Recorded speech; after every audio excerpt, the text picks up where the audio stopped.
Today, watch this. And if I could take you back to the free trade, fair trade issue, we seem to be seeing the dismantling of quarantines across a whole range of agricultural areas. Does that disturb you?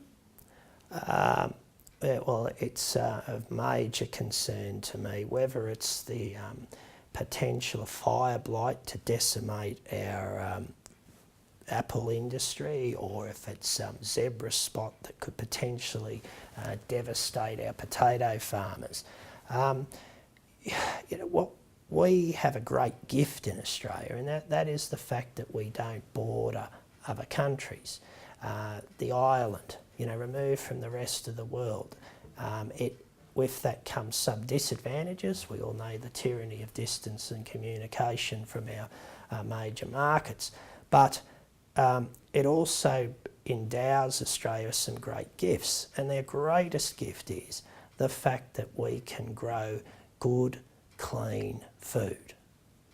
Very reliably, I might add, and even in years of drought, with the diversity of our continent and the diversity of weather patterns, that where one area is doing it tough, another area is going along, might not be going along as good as we would all hope.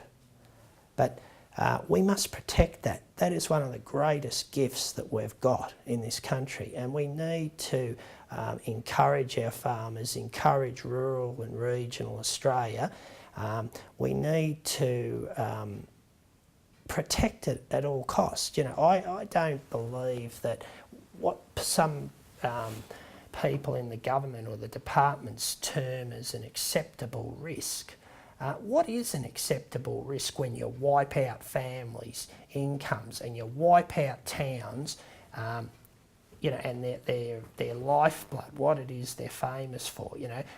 If this fire blight were to get hold, what is it going to do to our apple growers? What is zebra spot going to do to our potato growers? They're copping it left, right and centre.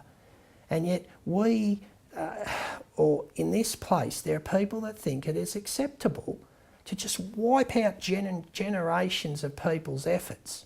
And, if we think that the rest of the world is going to give us good, clean food at a reasonable price, when we've wiped out our ability to do it ourselves, we're living in la-la land.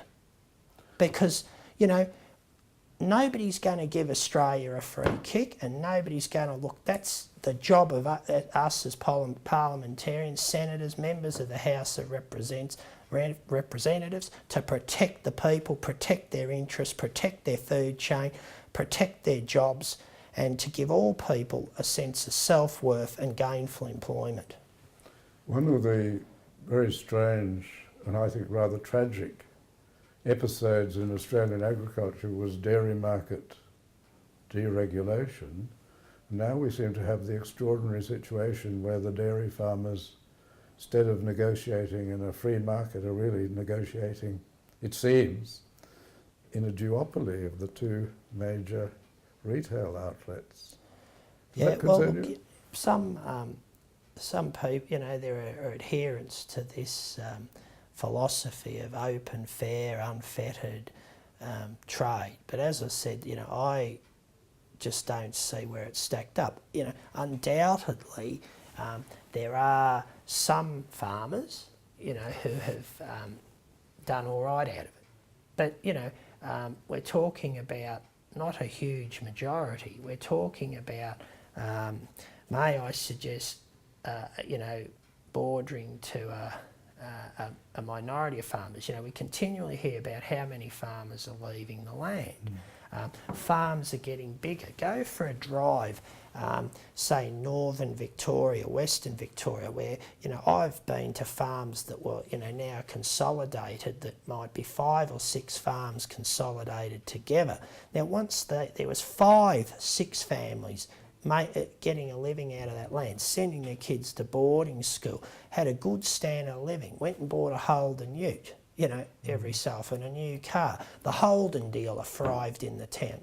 Go into places in, let's say Hopetoun, in the Mallee, And that was once a thriving town, but it's just a shadow of itself. And I often think about people who spent their lives on the land. They paid their tax, they worked extremely hard. They built them, they retired from the farm, they moved into town, they built a home. Now they find themselves in a position where the services have left those towns. They've got to travel further to go to a doctor. The bush nursing hospital may have been closed. The services are getting reduced and reduced and reduced. And the value of that home, they probably built a beautiful brick, nice new brick home, etc. in the town. That home now, you won't even get for it what the replacement cost would be to rebuild a new home in that position. We can't all live in the city, and there's a lot of people who don't want to live in the city. We often hear, it's the year of the farmer. Click goes the shears, boys, click, click, click. And we like to romanticise about the Australian outback and our rural roots. But, the reality and the rhetoric don't marry up.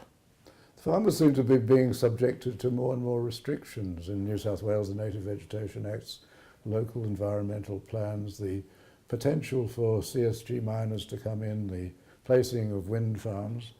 We almost seem as though farmers are a target, that their rights to their property are not being protected. Is that your feeling too? Look, I think farmers, are seen by some people in our community as susceptible collateral damage.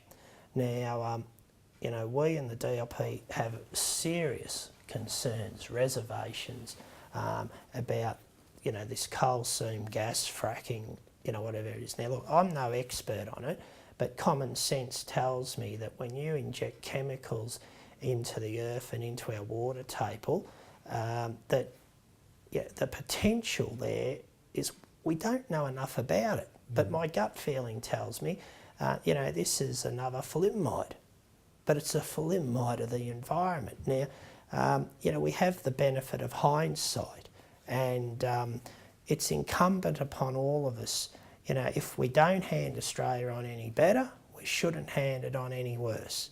And, I believe that most farmers are very conscious of the environment around them. I truly do. And, we've learnt from mistakes in the past, and our farmers have. And, it's not in the farmer's interest to crap in their own paddock. We shouldn't, if we can't hand on Australia better than it is, we shouldn't hand it on worse. I think that's a marvellous theme to end the interview. Thank you very much, Senator. Thank you for the opportunity, Tom.